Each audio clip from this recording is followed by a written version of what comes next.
各位网友，大家好，今天是2020年10月20号，星期二，欢迎大家参加王健每日观察直播2的节目。我们今天的题目是科技民主主义的后果，芯片大跃进啊。那么在推特上有网友说，这是不是捧杀啊？这不是捧杀，大跃进是什么？大跃进的后果都是一样的，就是一地鸡毛。我们先说新闻，10月20号，国家发改委发言人孟伟针对近期地方这个芯片项目烂尾的现象表态。他这么说，他说个别地方对集成电路集成电路就是芯片发展的规律认识不足盲目上项目，发改委将按照谁支持谁负责的原则，对造成重大损失或重大风险的予以通报问责。孟伟说这个国内投资集成电路产业的热情不断高涨就是芯片一些没有经验、没有技术、没有人才的三无企业投身集成电路行业，个别地方盲目上项目的情况下，低水平重复建设风险显现，甚至有些个别项目建设停滞、厂房空置，造成资源浪费针对当前半导体行业出现的乱象，孟伟表示，下一步要压实坚持这个企业和金融机构自主决策、自担责任，提高产业集中度，引导地方加强对重大项目建设的风险认识，谁支持谁负责大概是一个这样的事情。什么意思呢？就是今年以来中国的这个半导体行业的风潮非常的猛非常的猛。那么孟伟介绍，他说目前中国已经成为芯片行业发展最快的地区之一。2019年，中国国产芯片销售收入7562亿同比增长了15%这 15.8%。当然他还没说另外一部分的是我补充一下中国在2013年开始，芯片的进口额就超过了2000亿。2013年，到了2018年，中国芯片已经进口的数字已经达到了3000亿2019年也是3000亿，如果没有意外，今年2020年仍然是3000亿美元那么中国原来计划用5年时间把它的芯片的自给率就是在2020年今年能够达到70%，但事实上今年应该中国芯片的自给率仍然不会超过30%那么美国是全球芯片的第一大供应商那么美国芯片出口占全球市场份额的52%中国进口的大部分芯片来自美国那么今年前7个月，中国在半导体行业的投资600亿600亿人民币，是去年投资额的2倍多。真正引发我们讲芯片行业的或者是叫半导体行业的投资热潮是源于什么呢？源于去年的中美贸易战中美贸易战实际上引发了中国在芯片领域的投资大跃进我们也可以把它叫做什么呢？叫做科技民主主义科技民主主义是由于中国有2家公司，其中一家公司叫中兴通讯另外一家公司叫华为华为和中兴通讯分别都被美国制裁那么这2家公司被制裁当然这个处境不同。第一家被制裁的中兴通讯是被川普放生最后他活下来继续往前走。那么当然但是有条件什么条件？就是他要开放他必须有个合规官，从美国派过来的合规官，目前就在中兴通讯中兴通讯你当时也是禁止不卖芯片给他那么华为也是不卖芯片给他。所以芯片这2家公司被美国制裁，就引发了中国对芯片行业的这种担心啊，这种担心就引发了一系列的投资啊。那么这个投资最终的情况是什么？最终的情况是，前一阵子啊，中国宣布啊，他们准备再用5年时间，投资10万亿，投资到芯片领域啊，这是个非常，当然这是个非常庞大的数字啊。这个数字是在什么前提之下？在扶贫还没有完成任务的情况下。还有什么？在中国有一半的学生没办法读高中的情况下啊，中国在干这个事情啊。那么他是怎么说呢？要加强半导体领域的研究、教育和融资，应对美国对这个领域的技术限制。那么中央政府的巨额投入，我们讲的10万亿，讲的是中央政府啊，地方政府就正式的开始疯狂啊。再加上芯片这个行业地方政府是人见人爱，为什么？第一，投资非常大，投资量大；第二，周期非常的长；第三，价值导向很正确。因为我们现在缺芯片，你看我上个芯片项目，你看这价值导向多正确啊！所以地方政府人见人爱，然后这个项目就遍地开花。不完全统计，截止2019年，中国全国有50个规模大的芯片项目在哪些地方？江苏、四川、重庆、福建、广东、山东、浙江、湖南、甘肃甘肃都有上马，基本上都是芯片制造啊。然后各自号称投资规模都是平均一个项目要投资300亿300亿。那么也就是说，算下来，总投资会超过17000亿啊，地方政府在投。为什么？积极的投，使劲投。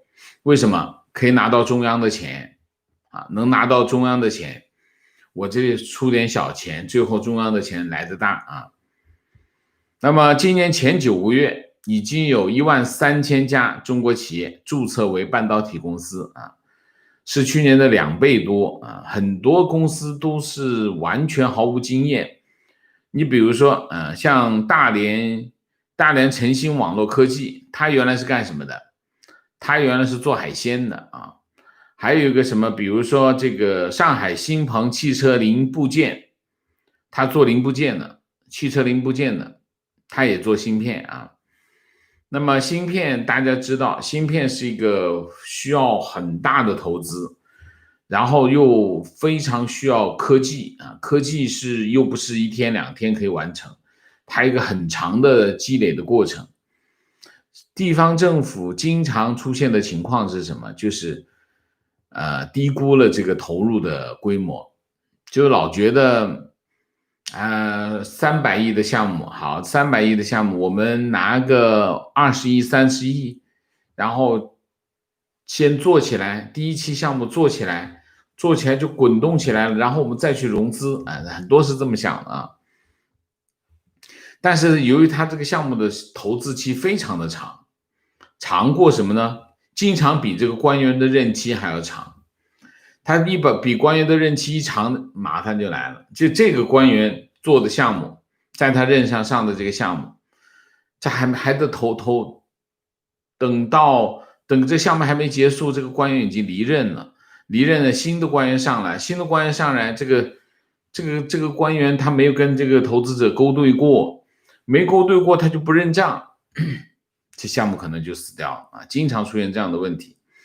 那么最新大家都知道的有个叫武汉宏芯半导体也芯片，它的投资是过千亿，1280亿，分2期建成。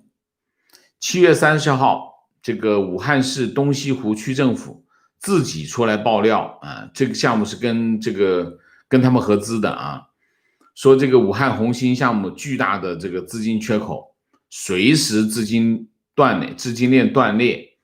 然后项目的问题就开始曝光，然后大家都去看它，然后它的拖欠工程款，工程项目已经停工，然后这个已经什么芯片、动力、封装、生产调度和研发的厂房已经变成半拉子工程，它的这个已经买到的这个光刻机已经抵押给了银行，这个项目基本上已经死掉了啊，已经死掉了。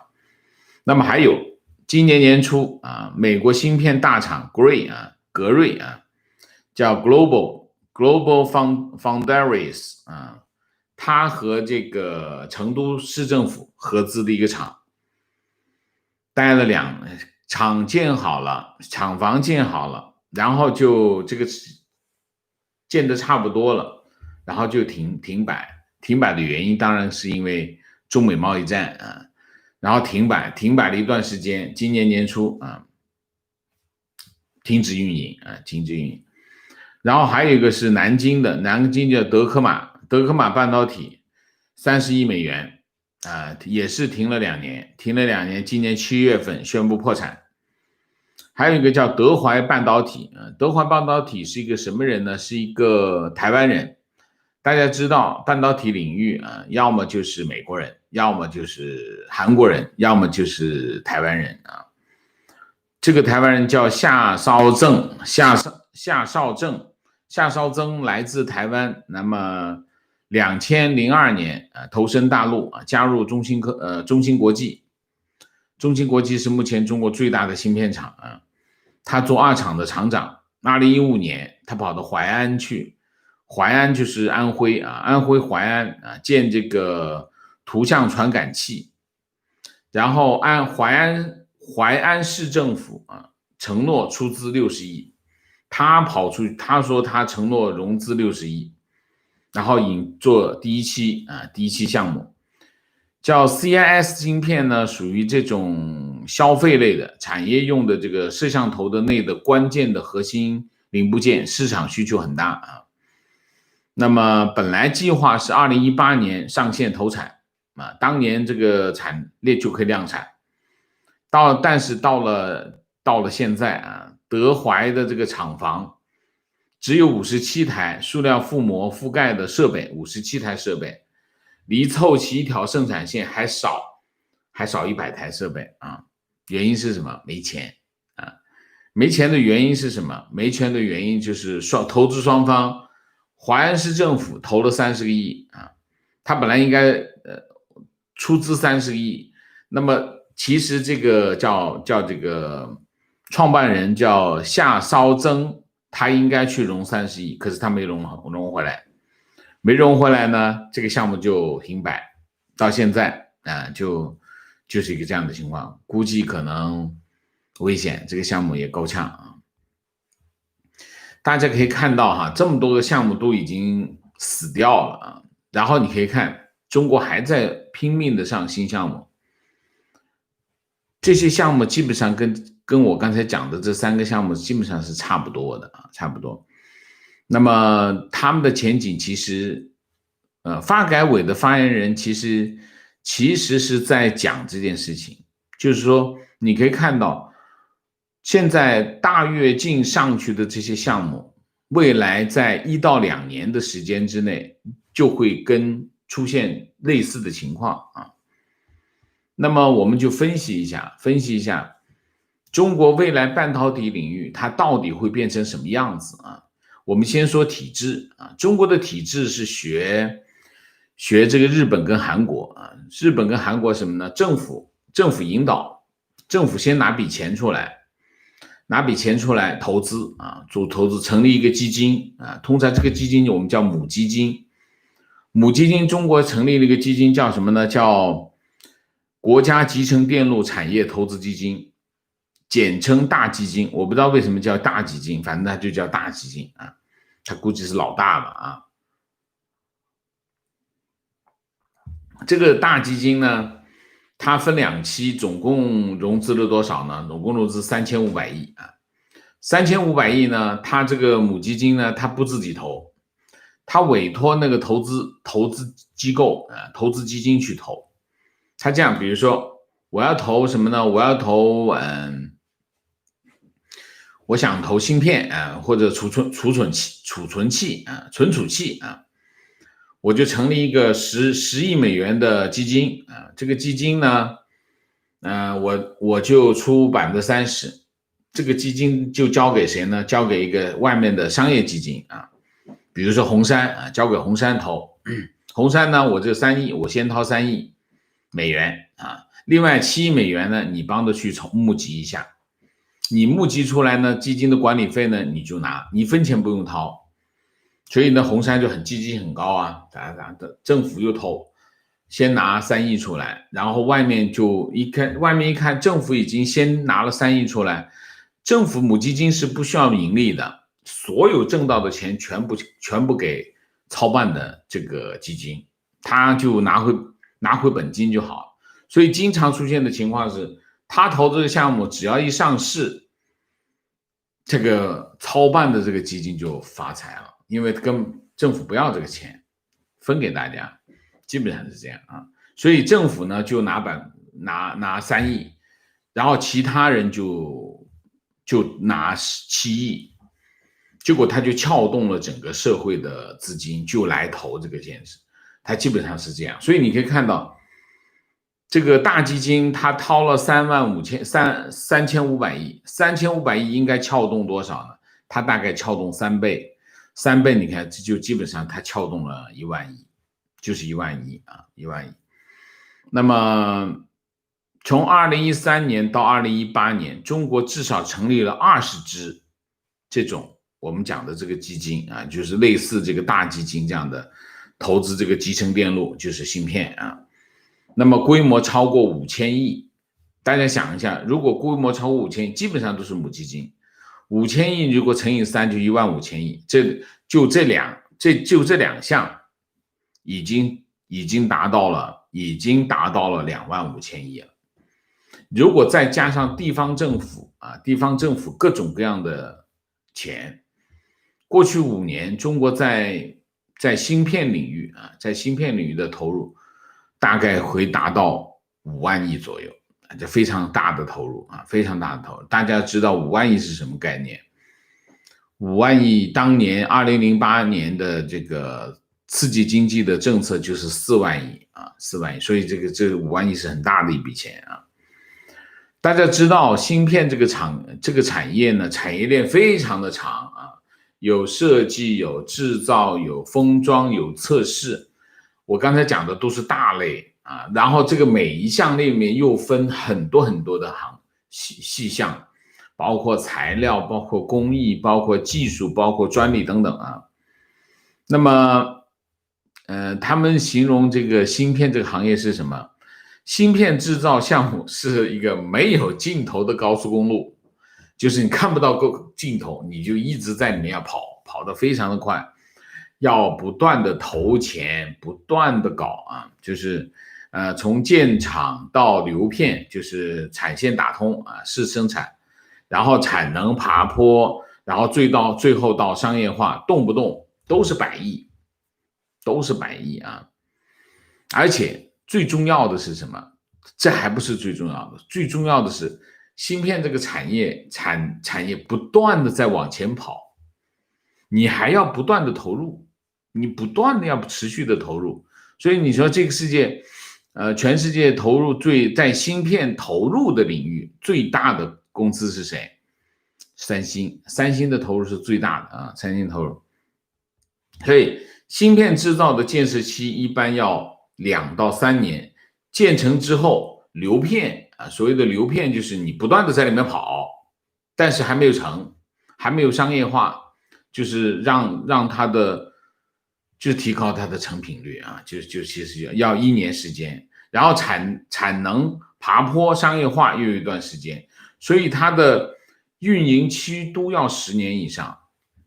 中国能耐得住吗？中国投资者你看大基金，我们刚才讲那个3500亿的大基金，它一期投资当中，仅紫光集团有个项目叫长江存储，长江存储一个项目就给了多少钱？1000亿。然后第2期呢，2500亿募集资金当中，可能还有1000亿是给紫光，你意味着什么？大家知道，其实，在半导体这个领域啊，发展这么多年，美国、日本、韩国，基本上这3个国家在这些领域都占据了一个非常重要的位置。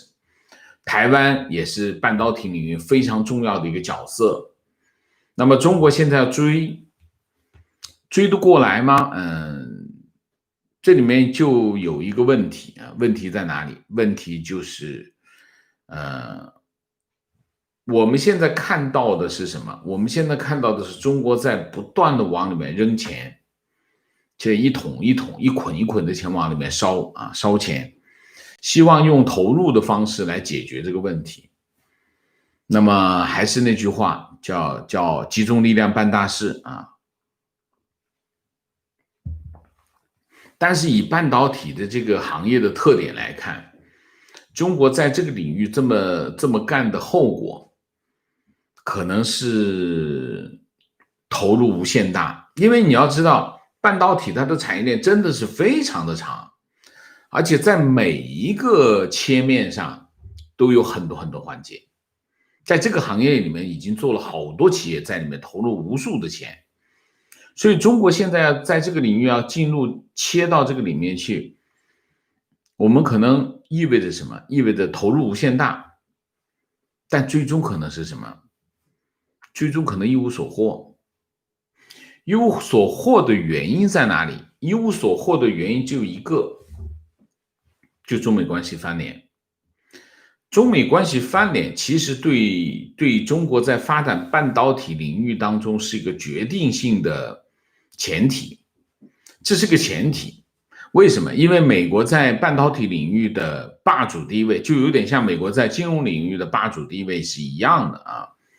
就是说，如果中国在这个领域投了很多很多的钱，但是实际上在关键的环节，美国握在美国的手里，那你实际上你可能就投入的钱，如果双方一翻脸的话，那你这些企业全部都完蛋。这有点像什么？就有点像中芯国际。中芯国际现在的局面，其实就是我们讲到的这个局面。你想一下，中芯国际现在是中国最大的芯片制造商啊，那么中国第一基本上啊，那么全世界它印象中是它排第5，全世界排第5。当然，全世界排第5，其实离前面那个阵营还是很远的啊。但是它已经是第5了，因为它产能够大够多，因为中国需求很大，所以它生产很多芯片，所以它全世界排第5啊。但是实际上前一阵子有一条消息，其实大家都知道啊，就是说美国准备把中芯国际放到这个实体清单里面去，这个后果是非常严重的。如果美国这么一干的话，美国只要做这个动作，就意味着什么？就意味着中芯国际马上会停产，它根本就没办法撑过去。其实在很多领域其实基本上就是这样子。那你想一下，现在的情况是什么？现在的情况，中国就是因为芯片被中国叫卡脖子啊，芯片被卡脖子了，芯片卡脖子，我不想被卡脖子，那怎么办？我就自己去做芯片。好，一做芯片发现不行，我不能只做芯片，我还得做研究材料，因为做芯片需要材料。好，做材料的设备又得研究，你做材料的设备本身又有材料又有设备，然后你就一直往上跑。这是什么情况？这可能就变成了一个什么？我们讲这可能变成了一个巨大的科技黑洞，你必须不断的往上跑，你才能够把整个的产业链做下来。原因是什么？原因跟美国翻脸，你跟美国翻脸，然后就引发了什么呢？引发了我们今天的题目，就叫科技民主主义。科技民主主义是什么？科技民主主义就是我要在这个领域自觉。什么叫自觉？就是自己决定自己的命运，我就叫自觉。但是大家一定要了解，在高科技领域，特别是在半导体领域，一定是全球化的，就是每个国家都掌握一部分技术，掌握一部分专利，掌握一部分能力，往中间拼，才能做出芯片来。而真正形成这种芯片的结果，不是由一个企业决定的，而是由一个科技生态决定的。这个科技生态决定了这个企业能不能做出这个产品来，因为它需要全球的合作。所以在这个问题上，中国由于中美翻脸，其实这个后果是很严重的。严重的是什么呢？就是美国掌握这科技生态，这个科技生态是捏在美国手里。美国80年代产业升级的目的是什么？美国原来制造业很强，非常强，但是后来他发现我的劳动力成本上升，我的整个的社会运营成本上升，因为我们现在需要更好的生活，大家要分得更多的利益的话，我做这个产业，我可能就以后就没有竞争力了。制造业竞争力我就可能就比不上日本了，日本后来居上，那怎么办？我就要往更高的产业链爬。他就放弃了制造业，把制造业放弃掉，去搞高科技。这就是美国的战略选择。美国的战略选择实际上，它为什么会在科技领域，它有两样东西是其他国家无法替代的。第一个东西就是它的科技研发水平，它的这些高等学校、研究机构，还有这些基础研究非常厉害。所以你看，在所有的高科技领域，基础性的底层的东西都在美国手里，这是一头。另外一头，当然它有很多非常厉害的高科技企业，这两样东西结合在一起，所以它在高科技领域，它霸主的地位就是它营造了一个整个的科技生态，就掌握在美国手里。你所谓的科技民族主义，就是我要民族自觉。民族自觉，你想一下，美国投入在这个领域，在科技领域投入了多长时间？30年的时间。美国投入了30年的时间，才有现在的这个大成，也就是美国现在就吃这碗饭。那你说你要投多少钱？而且它是最早投入，你现在后面投入，你付出代价要更大。在这个过程当中，你在投入的过程当中，它稍微的捏一下，你之前投入的钱就没有了，完全没有意义了。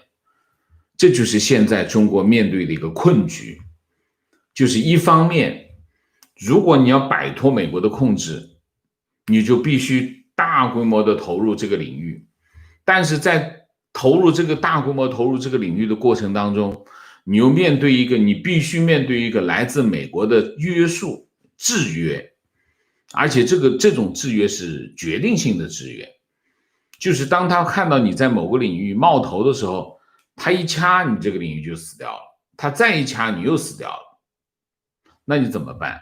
这其实是一个非常两难，就是大家要明白，无论是中兴通讯还是华为，还是我们之前讲过的这个中芯国际，其实他们现在看谁的脸色过日子，他其实是看美国政府的脸色过日子。美国之前其实并没有把华为的这条路断死的，美国后来又批准这个 AMD 和 Intel 给华为供应芯片的，就是让它生产这个笔记本之类的产品，但是不能生产手机啊，就是这样。其实还是给他放他一条生路的，放他了一条生路。但是如果美国真的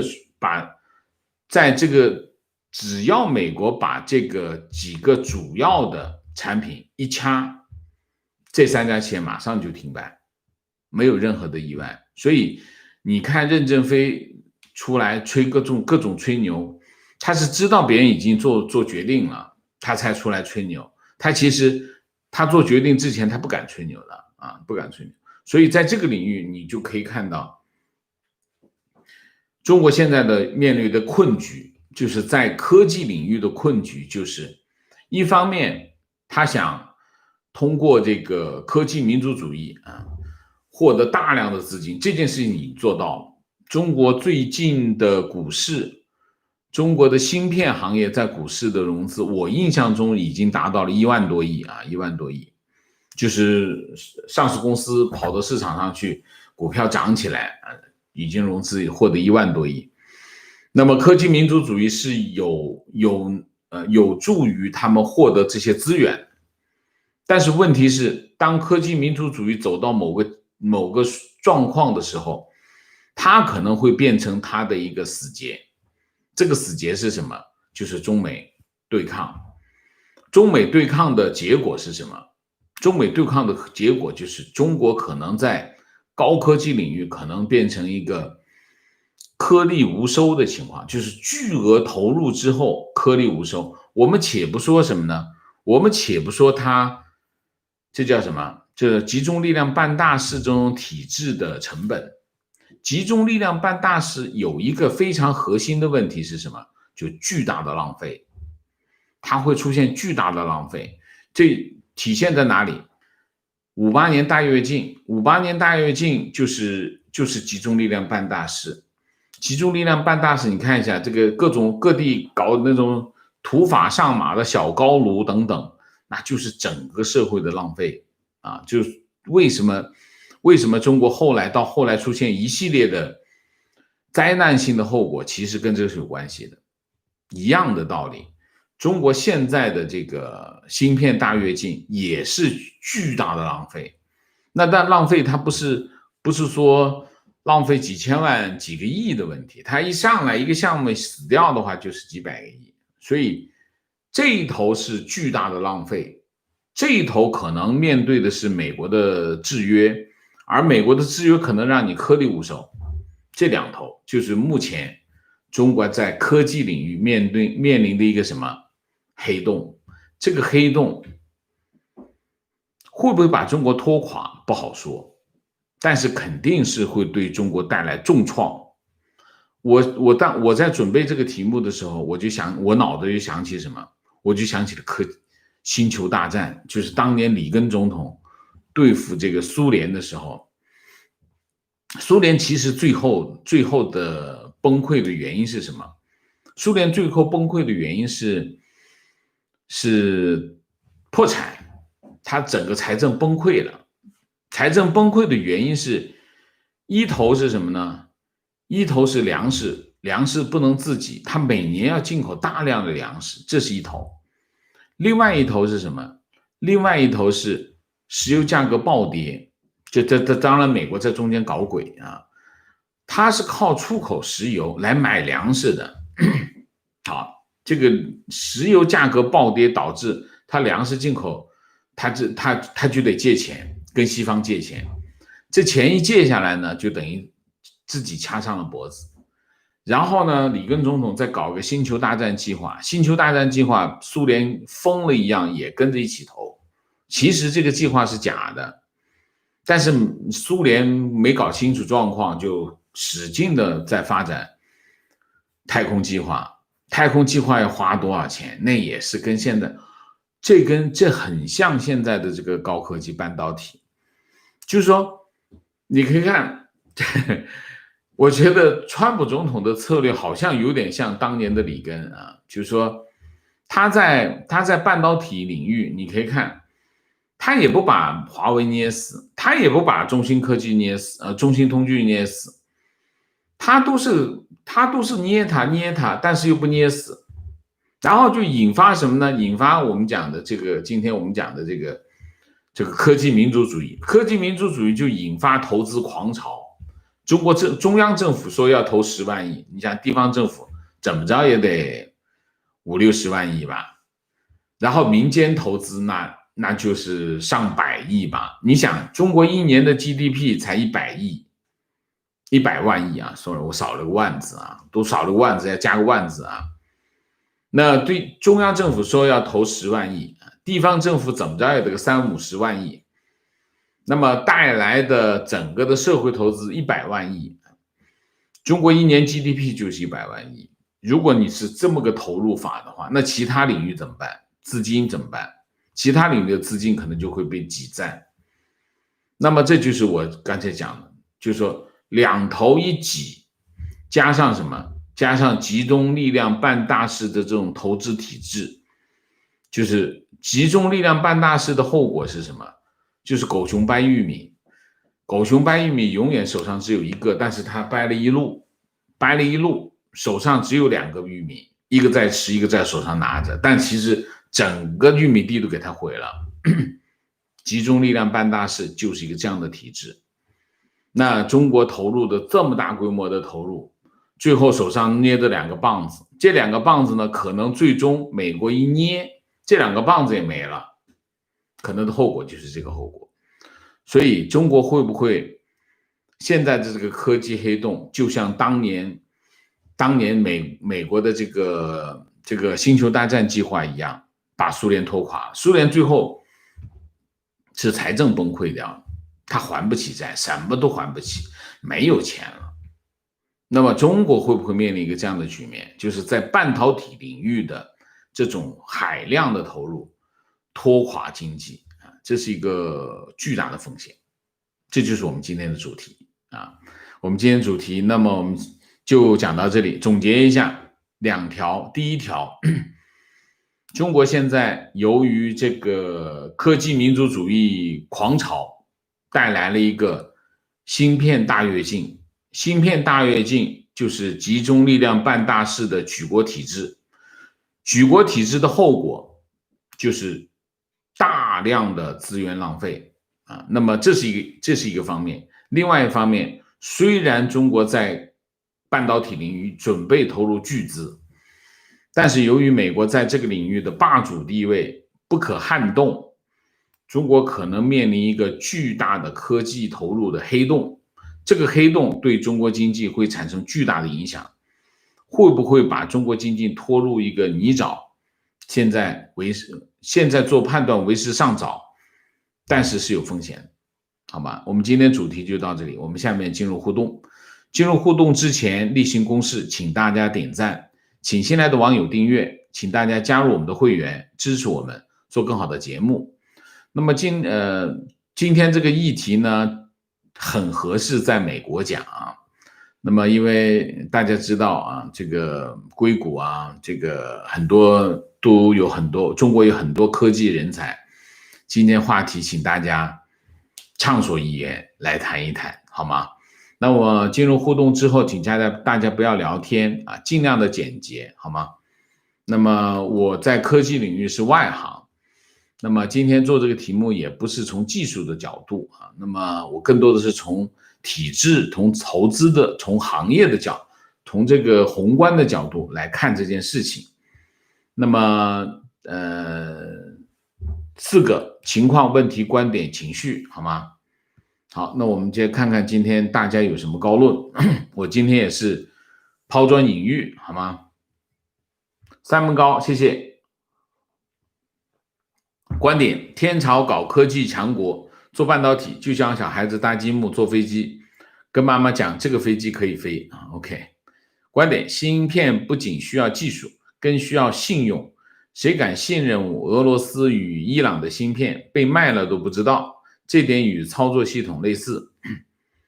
观点：潘建伟的量子计算机和5代机的 J20 都是和芯片一样的骗子和忽悠工程。如果切断了航空发动机和高端芯片，骗子只能拿空壳来骗党中央和小粉红们。量子计算机啊，好吧，量子计算这是一个刚刚政治局开会啊，就学习量子计算啊。观点：芯片想要出头，必须往前跑，但是中美绝交之后，没有人提基础了，他想往前跑，就得先返回头打基础，但是别人还在往前跑，根本不可能追上。观点：中国正在掉进一个精心部署的科技竞赛的陷阱里，这如同美苏冷战，美国将苏联拖进无尽的军备竞赛，苏共最终被拖垮。这次的科技竞赛，中国要补的课更多，中美的差距更大，这个黑洞最终会耗掉中国几十年积聚的国力，这就是我想说的话。但是我没有讲的你这么好，你讲的比我的好，很棒，谢谢你。情绪，如果你手里只有锤子，你就会把什么零件都当钉子来处理；如果你手里只有权力，你就会把什么任务都搞成政治任务来安排。显然，如果一个国家啥都搞成大跃进，啥都能按照集中力量办大事的方式解决，只能说明这个国家政府非常滥权。很棒，非常棒的陈述啊！观点：大跃进大炼芯片，最后一定是一地鸡毛。整个大学教育就没有实事求是求真的学习环境，一切向就业看齐，就业起薪最差的就是生化环材，人才大量流失，就这情况。芯片要能做出来，真是见了鬼了。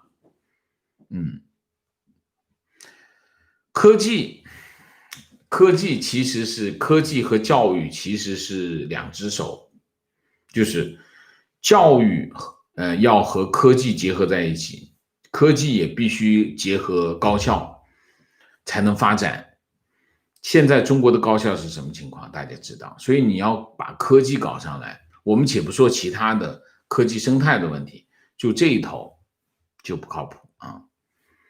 情况，我家亲戚是设计机械设备的，亲戚说三一重工等国内知名机械企业的基础机床全部都从德国进口，他们投了很多钱去设计国产机床，但是屁都没有出来一个，进口的设备自己还不会维修升级，每次有事只能从德国叫工程师来修，真的水平很低，这就是国内工业水平的真实现状。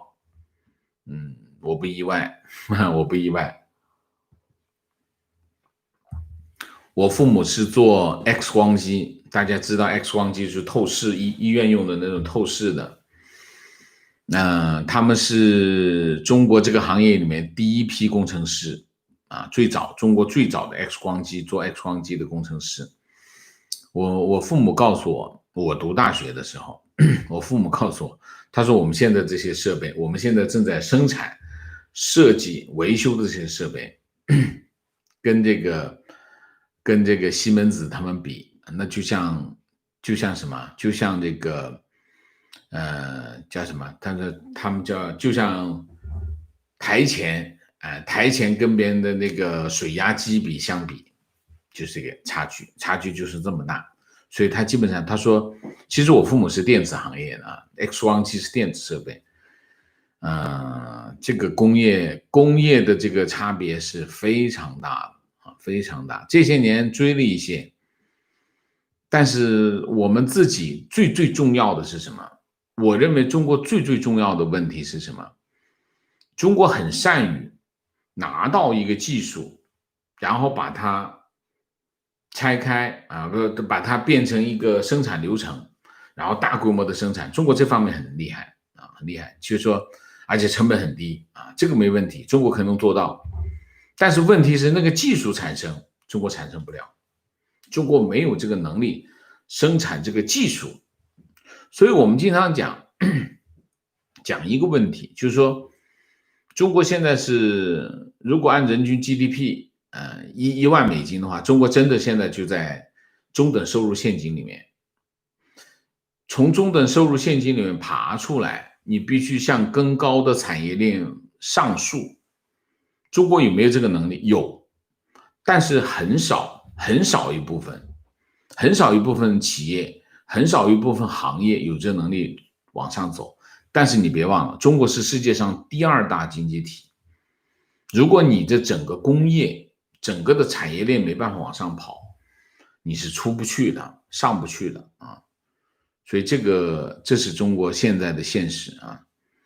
情况，我在世界 Top 3的制药公司做药物研发工作。去年我们公司有一对华裔高管夫妇和大陆的制药公司勾结，窃取了我们公司马上要进入临床的药物分子结构室，后来被 FBI 调查，全公司都通报了案发的详细经过。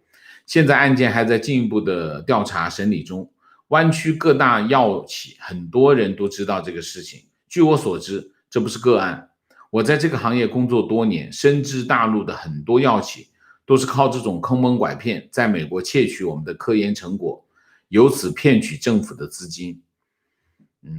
这就是典型的害群之马啊，这就是害群之马。中国现在的问题，就是自己没有做这方面的工作。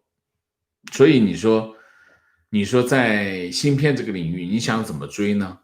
如果你没有这样的从基础到中间的教育，到上面的研发，最后到产业的一个这样的链条，你没有一个这样的链条，而且由这个链条变成一个集群，由这个集群再形成一个生态，你没有个这样的东西，你怎么发展？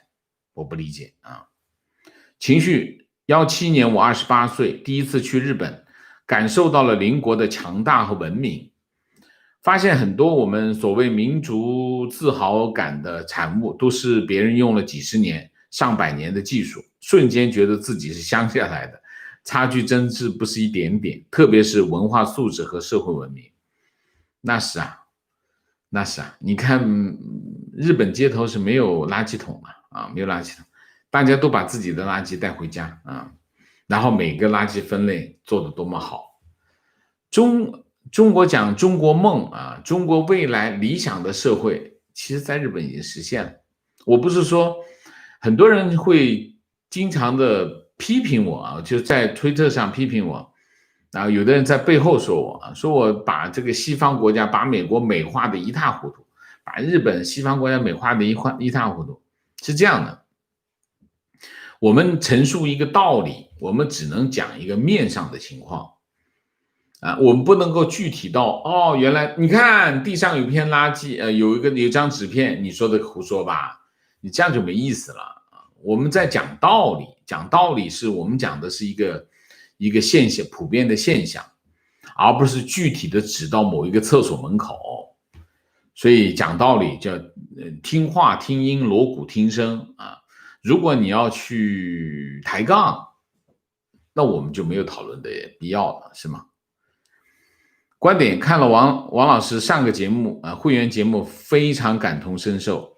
我出国以来见过很多日本的先进之处，中国根本没法比。举个小例子，国内的公寓楼下面下水道经常堵塞，楼道里贴满了疏通下水道的小广告，而日本的公寓楼却不会堵塞下水道，因为每家每户都在厨房、水池、洗手台、浴室下水道装了滤网，小垃圾小头发都会拦住，不会冲到下水道。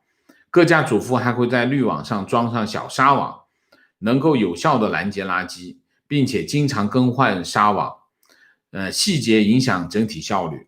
如果中国想搞科技，应该先从生活小处入手，用科学的方法管理自己的生活，并且开放思想自由、言论自由、新闻自由，这才是科技强国的基础。非常对。一个没有思想自由的国家，它是不会有科技发展的。为什么？科技发展往前追到底是什么？追到底就是思想自由。如果你思想都不自由了，你怎么可能搞得出来科技呢？你说是不是？观点：中国发展半导体产业根本就是假议题。中国一年进口3000亿美元晶片，现在要花1兆5千亿美元发展，然后还不一定会成功，可能之后还要丢好几个1兆5千亿中共又不是笨蛋，只因为民族自力更生。不要忘了，之前中共没有自行发展，经济也不断成长，全世界绝大多数国家没有发展半导体产业，也没有经济衰退。中共要打破目前的困境，需要的是国际政治和经济解决，不是砸钱自己闭门造车。问题来了，这个讲的非常的对，就是说其实世界上大部分国家都没都没有半导体行业啊，它也没有活不下去。原因是什么？原因是大家和睦相处啊。你现在中国现在跟美国翻脸啊，翻脸才会有这样的，翻脸才会有内循环，不翻脸才有大循环，对吗？现在的问题是不是闭门造车？他闭门造车是被迫的，是别人不卖给他，不卖给他怎么办？他只能闭门造车啊，就这个问题啊。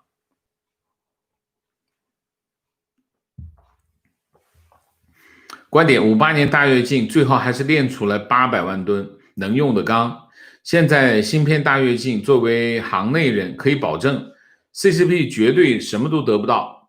极紫外光机的曝光镜头上那块玻璃，合格品要求把这块玻璃放大到山东省那么大的情况，高低差不能超过2厘米。现在提供这块玻璃的公司是一个磨了140年玻璃的公司，好吧？好，情况我是做 genomic 方向的，刚才遇到过跟刚才网友提到的窃取制药公司的科技成果一模一样的事情。出事之后，大家对中国人的印象都很差，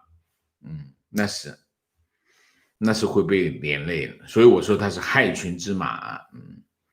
观点：整个全球半导体芯片行业发展完全是基于资本主义自由竞争的市场机制。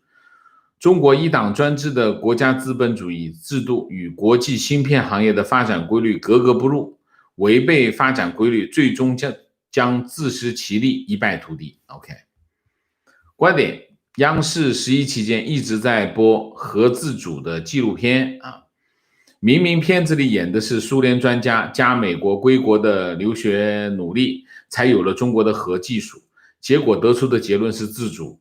估计芯片最后也是，不过现在美国警惕了，要想继续靠人家的技术，最后说是自主创造，还是那么容易吗？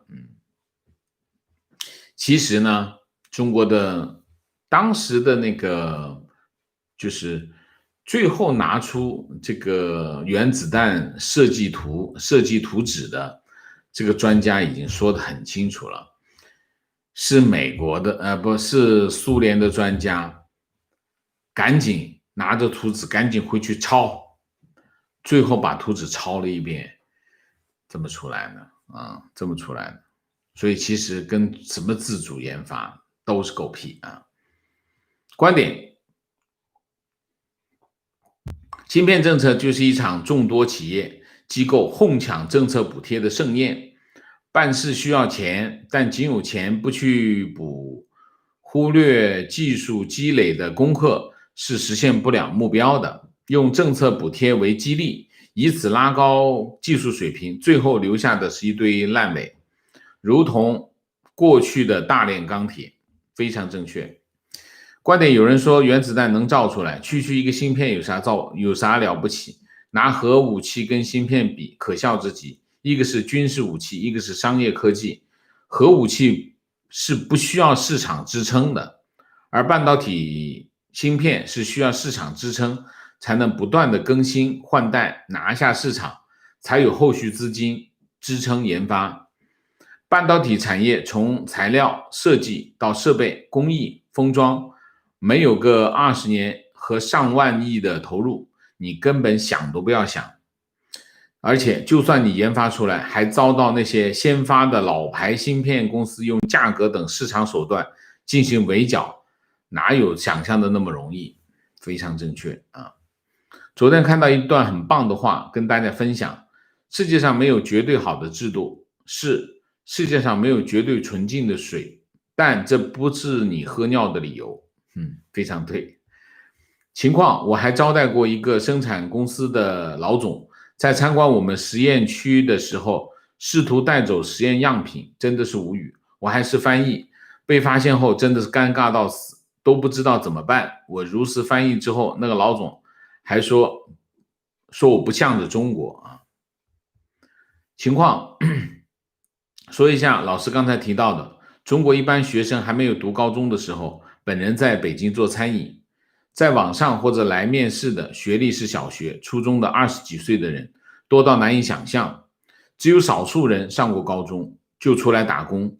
跟朋友说，他们都不相信中国有那么多低教育人口，非常正确。中国北上广深4个城市，他们的高中升学率只有50%。那你想一下，除了这4个城市以外，其他城市的高中的升学率更低。所以实际上中国有一大批的中学生是没有办法升读高中的。他们在他们很小的时候，初中毕业应该是我都忘记10几岁，他们就已经被淘汰到另外一个社会阶层了。这就是中国最大的社会不公啊！这就是中国最大的社会不公。中国在任何一个领域做大规模投资的时候，我都会讲这句话。中国有一半的中学生、初中生没办法升读高中啊。提问，请问王老师，大搞芯片一定会一地鸡毛？请问对后续的中国经济有多大伤害？我很困惑。以前太阳能和新能源也是这个套路，但好像没有对它造成直接的伤害。太阳能也好，这个新能源也好，它的级别跟这个没法比啊，那就是没有。半导体这个上来，一个环节就是几百亿上千亿，一个环节就几百亿上千亿，做到芯片这个就真的是，数以万亿吧，你就以万亿为投入单位吧，所以这个对经济其实是有很大的影响啊，这是有很大的影响。但是有多大影响我不知道，这个需要什么呢？这个需要做这个数学模型去计算啊，我不会，我不是做数量经济学的啊。情况记得听过一个故事，有些人路遇劫匪，发现劫匪头领拿着2只超大号的铁锤，惊恐万状，问因为这么大的铁锤肯定只有超人能拿得动。但后来发现这是纸糊的，这就是孙子兵法里的智慧，中共的智慧，你们应该懂啊。OK， 好吧。提问，内循环行不通是因为中国产业结构不完整，还是人口决定了经济水平的上限？假如世界只有14亿人口，世界经济会不会不如现在繁荣？这是个好问题啊，好问题。内循环行得通吗？内循环是行得通的啊，内循环是可以行得通的。为什么？因为经济嘛，你有生产有需求，那我去生产我就需求就好了，所以它就是个循环嘛。这个循环，中国内循环能行得通，但是如果中国要实行内循环，意味着什么？意味着大家的生活水平一下就要下降很多，你理解吗？就是说，当你内循环的时候，你需求会少很多，因为原来中国是大循环，全球循环。全球循环意味着什么？意味着你手上有个手机，手机是国产，比如说比如说这个小米啊，小米手机它为什么可以这么便宜？是因为它生产了1万只，我假设1万只手机啊，你现在买小米手机800块钱一个，因为它生产了1万个。突然有一天它变成内循环，它没办法卖1万个，它只能卖1000个的时候，你这800块钱的手机你可能就要变成8000块钱，8000块钱可能你就买不起了，所以你的生活水平就会下降，因为很多东西就会不一样了，整个的产业链就会不同。那你很多时候中国你现在享受的很多的低价格的产品，就会价格一下子就上去了，因为它产量一减少，它成本就上去了，这是一个方面。另外一个方面，你可能你的工资会减少，就是原来你一个月是5000块钱，5000块钱你的公司呢一年挣1个亿，那你可以一个月可以领5000块钱的工资。可是当内循环的时候，你的公司可能原来挣1个亿，突然一下子变成了多少？变成了1000万。那你一个月工1000万的话，大家每个人工资都得减。大家要知道，一下子价格就会上去，很多产品的价格上去，然后你的收入在下降的时候，你是不是整个生活水平就下降？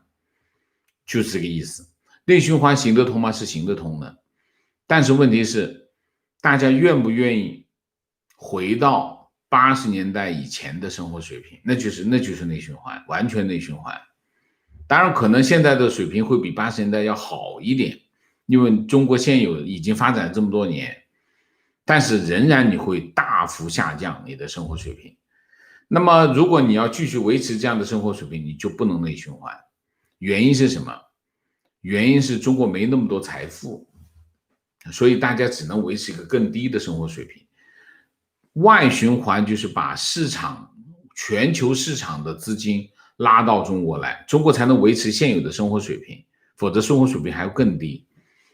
现有的经济水平之下，有6亿人口收入在1000块钱以下，那你想一下，内循环那可能就不是6亿了，可能就是10亿人收入少于1000块，可能就是这种情况啊。情况很少赶上直播，提供一点最近北京的经济情况。问过出租司机，大概旅客是去年的70%。问过周边热门旅游景区的农家院，旅游只有去年的一半。OK， 情况回应王老师昨天的节目。前2天我去了崇文门，有2个大商场，原来几乎没有空铺的商场，现在关闭的店铺很多。OK。情况坐标上海，周末去药店买药，发现药店里有4/5以上的药都不能用医保卡买了，自己常用的几种药都不在能买之列，我不知道现在医保卡还能用来做什么，自己的钱又不能用了啊。观点，为什么叫大基金？他们就喜欢大，什么都要大，大飞机、大跃进、大会堂，数据大集中系统，甭管大不大，大就对了。OK， 好吧。观点，按照中共的说法，凡是中国没有参加的国际组织都是不完整的、非正义的。国际上，中共国代表了人类文明的发展方向，代表了地球人类的根本利益，好吧？好，我们最后尽快的读一下啊。观点，中国中小学学生被塞进去的知识比欧美日韩多，但学习习惯和思维方式却让中国的高中生和大学生只会机械的学习。这个观点我不同意啊，就是中国的中小学生，中学生我不知道啊，小学生我觉得不一样。其他的国家我不知道，美国的情况有个特点，是中国的小学生做不到的，就是阅读。其实美国的对小学生的阅读比中国的小学生要多，非常的多啊！这个阅读这件事情很重要，它对他未来的成长很重要。而且美国小学生的阅读，它涉及的领域非常的宽广，上到天文，下到地理，从社会到文学，各个领域都有，而且是大量的阅读。这个是中国的小学生做不到的，这是第一条。所以你说那个知识塞进去的知识和美国小学生自己去阅读获得的知识是完全不同。但是我认为美国的小学生他掌握的知识一点都不比中国的小学生掌握的知识少啊，这个我是有感受的。那么当然你在考试，中国的小学生花了太多的时间在做练习，练习就是应试教育非常需要的一个训练。其实中国的学生花了很多的时间去训练他的考试啊练习啊，但是美国的小学生基本上没有花时间，他们基本上在课堂上搞定了，所以他们花很多时间在做别的，比如说阅读，比如说其他的玩，比如说学其他的才艺等等。所以这个就是其实最重要的是什么？你看小孩子的时间是最重要的成本啊，你怎么样去把这个时间分配到不同的领域，我们就把它当做一个投资。那你就搞清楚对他来说成长最重要的是什么，然后你就把这个时间分配到不同的领域去。现在中国的教育最大的问题是什么？他把大部分时间就拿去做什么呢？做训练，做练习。那实际上很少的部分拿来做跟他成长有关系的部分。那我对自己的孩子就是，我也要让他做训练啊，我也会拨出一些时间来，然后但是我会大部分的时间给他去跟他发展有关系的内容。这就是大家在教育领域上不同的观念、不同的体制产生的不同的行为啊。情况，美国，我女儿医院有中国医生来参观，医院告诉中国医生不能拍照，但是有人把手机藏起来拍，被发现后让他把手机放起来。我女儿说她很难为情，还有人在外面抽烟，国内的医生素质差。情况，昨天参加一个展览会，展览会内外保安措施只能用恐怖来形容。展览会内外穿制服的保安密密麻麻，逛了一圈毛骨悚然。学校有同学因为因言获罪被学校开除，整个社会笼罩一片白色恐怖。我看过一个问题啊，就是说你看，美国入境美国的时候，那非常的严格，海关各种非常，就是你进去的时候，他就用尽一切办法防止恐怖分子进入。但是你进了美国之后呢，你就很自由啊，哪里都很自由，你想去哪儿都没问题。你可以看到，就是美国的这个保安哈，你可以看得很清楚，国土安全部是对付来自外部敌人的，所以你看看，在美国的海关，美国的入境非常的严格，但是进去之后呢，就大家自由自在，你从来不会坐地铁啊，坐什么，你会，当然现在这个坐飞机会严格一点。但是你在其他地方你是完全自由自在的。中国不同，中国就是，当然中国入境也是很严格啊，但是你可以看，坐地铁要过安检，做什么都要过安检，看电影要过安检啊。现在有的时候进商场还进来看过安检，所有的地方都在做过安检，到处都是保安，你就觉得这个国家好像是对付老百姓啊。观点，大跃进中不合理的分配制度直接导致了农业生产率下降，而且计划经济优先保障城市，粮食等农产品被运往城市，谎报产量导致地方农村无法交出足够的粮食，就去农民家里搜刮掠夺，导致农村口粮不足，而农民又被严格的户籍制度牢牢地锁定在农村，最后只能大规模饿死。当然，我觉得这里面有一点很重要，就是说农民最后大规模饿死的情况，必须有一个条件才会发生。什么条件？中共的农村的这些党员，就是这些党员干部，全部都黑了心了。他不是一般的黑心啊，就是这个心眼已经坏到什么地步？你看那农民死成那样。明明把守路口不让大家出去乞讨，这是什么情况？这什么情况？这你说这个心已经坏到什么地步了啊？提问：最近市场进口芯片价格疯涨，据说是因为华为疯狂囤积芯片，导致市场芯片短缺。王先生说这个，王先生这个说法有没有什么看法？我没什么看法，因为我不了解，没有关注，好吧，抱歉。情绪，从疫情期间 YouTube 开始关注王老师的节目，不知不觉已经半年，每天一边吃早餐一边看王老师上半段的节目，然后悠哉沏一杯茶，或者是倒上一杯咖啡，跟大家一起进入下半段的互动环节。每天都是看完王老师的节目才开始一天愉快的工作和生活，感谢王老师的付出，这半年学到不少东西，来自澳大利亚微不足道的感谢。谢谢你，谢谢你的肯定和支持。